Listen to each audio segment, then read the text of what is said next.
ജീവിതത്തിന്റെ ചില പരാജയങ്ങള്, ചില തകർച്ചകള്, ചില പ്രതിസന്ധികള്, ചില പ്രതികൂലങ്ങള്, ജീവിതത്തിൽ മുന്നോട്ട് പോകാൻ പോലും പറ്റില്ല എന്ന് തോന്നുന്ന ചില ചങ്കടൽ അനുഭവങ്ങൾ ദൈവം അനുവദിക്കുമ്പോ ചങ്കടലുകൾ പിളർക്കാൻ കഴിവുള്ള ഒരു ദൈവമാണ് നമ്മുടെ ദൈവമെന്ന് വിശ്വാസം പരീക്ഷിക്കപ്പെടുകയാണ്.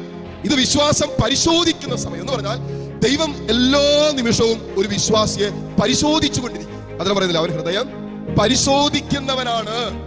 സ്വർഗത്തിൽ നിന്നും ഭൂമിയിലേക്ക് ദൈവം നോക്കുന്നു. ദൈവത്തെ അന്വേഷിക്കുന്നവരുണ്ടോ എന്ന് ദൈവം പരിശോധിച്ചു കൊണ്ടിരിക്കുന്നു. ഹല്ലേലൂയ.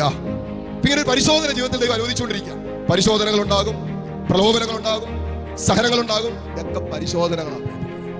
ഒരു ആത്മീയ മനുഷ്യൻ ജീവിതത്തിന്റെ ജനനം മുതൽ മരണം വരെ വിശ്വാസത്തിന്റെ, വിശുദ്ധിയുടെ പ്രതിസന്ധികളിലൂടെയും പരിശോധനകളിലൂടെയും ദൈവം ഓരോ നിമിഷവും നടത്തിക്കൊണ്ടു പോകും. ഇത് ജീവിതത്തിന്റെ മായ്ക്കാൻ പറ്റാത്ത, മറയ്ക്കാൻ പറ്റാത്ത, ഒഴിവാക്കാൻ പറ്റാത്ത അനുഭവം.